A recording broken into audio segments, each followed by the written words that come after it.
All right, viewers, let's cut across right now to the Delhi Police press conference. से भी share करेंगे ताकि इसके ऊपर जो है फर्दर जो संज्ञान में इसको लिया जा सके। सर, तो पाकिस्तानी आपको बताइए कहाँ से? ये पाकिस्तानी नहीं है, इंडियंस हैं।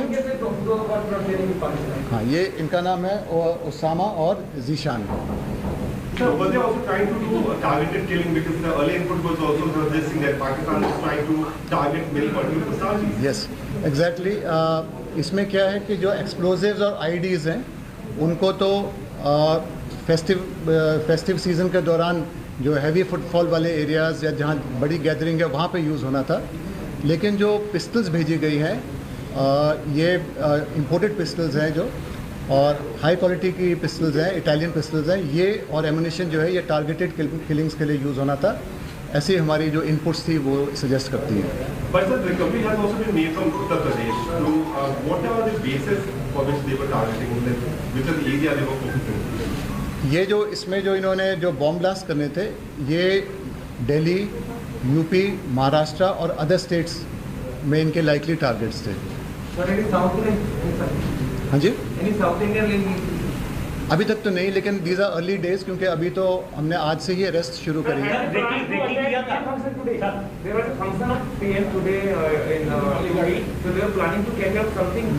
नहीं ऐसा उनका क्लेम होगा, हमारे लिए अभी तो हम इंटरोगेशन के बाद ही बता पाएंगे।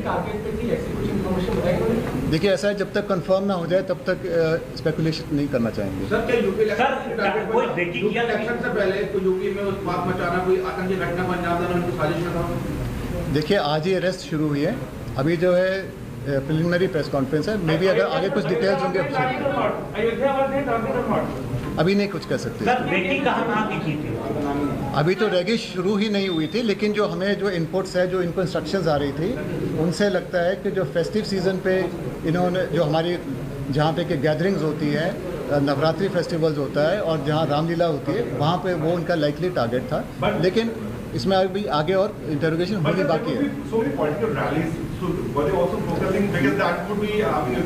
उसको रूल आउट नहीं किया जा सकता। सर, जीशान और उसामा का बैकग्राउंड क्या है, कहाँ का रहने वाला है?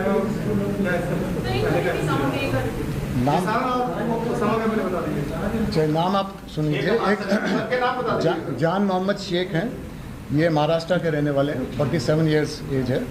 नेक्स्ट उसामा इलियास सामी, ये जामिया नगर दिल्ली का रहने वाला है, एज 22 ईयर्स।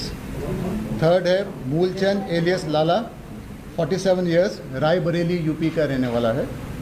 जीशान कमर, ये इलाहाबाद यूपी का रहने वाला है, 28 ईयर्स। पांचवा है मोहम्मद अबू बकर, ये बहराइच यूपी का रहने वाला है, और लेकिन अभी आजकल हाल फिलहाल में ये दिल्ली में रह रहा था, इसकी एज 23 ईयर्स। और आखिरी मोहम्मद आमिर जावेद, ये लखनऊ का रहने वाला है, 31 साल में।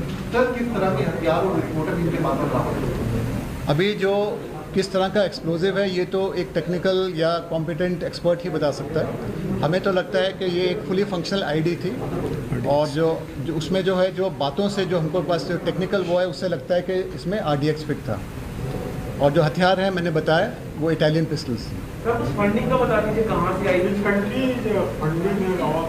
फंडिंग का अभी हम जो इसमें जो पता चला है वो ये है कि जो मैंने पहला कंपोनेंट बताया था अंडरवर्ल्ड वाला, उसके थ्रू इसकी फंडिंग की जा रही थी।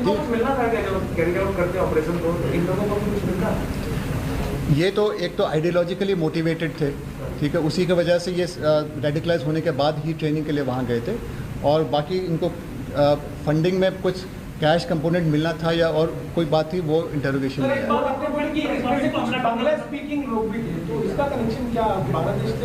ये जो जब ये मस्कट से आगे गए थे, पाकिस्तान ट्रेनिंग के लिए गए थे, तो वहाँ पर लगभग 15 लोग बांग्ला स्पीकिंग वाले भी थे, जो कि इनको अलग अलग ग्रुप्स में बांट दिया गया। तो ऐसा लगता है जैसे कि उनको भी सिमिलर ट्रेनिंग के लिए ले जाया जा रहा था।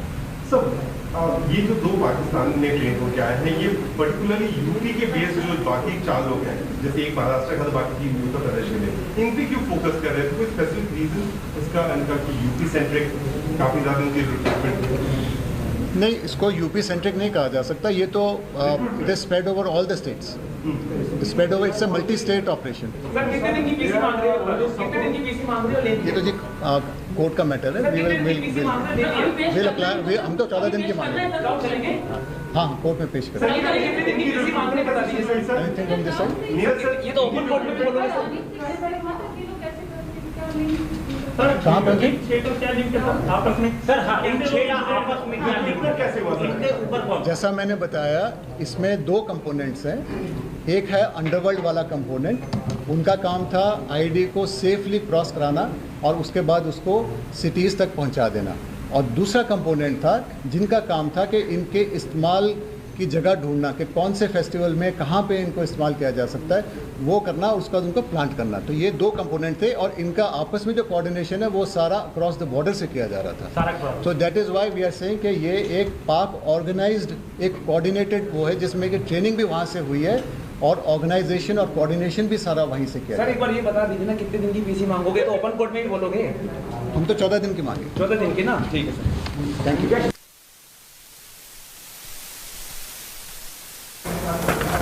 All right, viewers, that's the Delhi police major breakthrough. Terror bid foiled. They have arrested a few terrorists. They have given out details a short while ago. They have also asked for remand of all these people that they have arrested. The Delhi police maintains that this is a big bust on Pakistan terror in the national capital.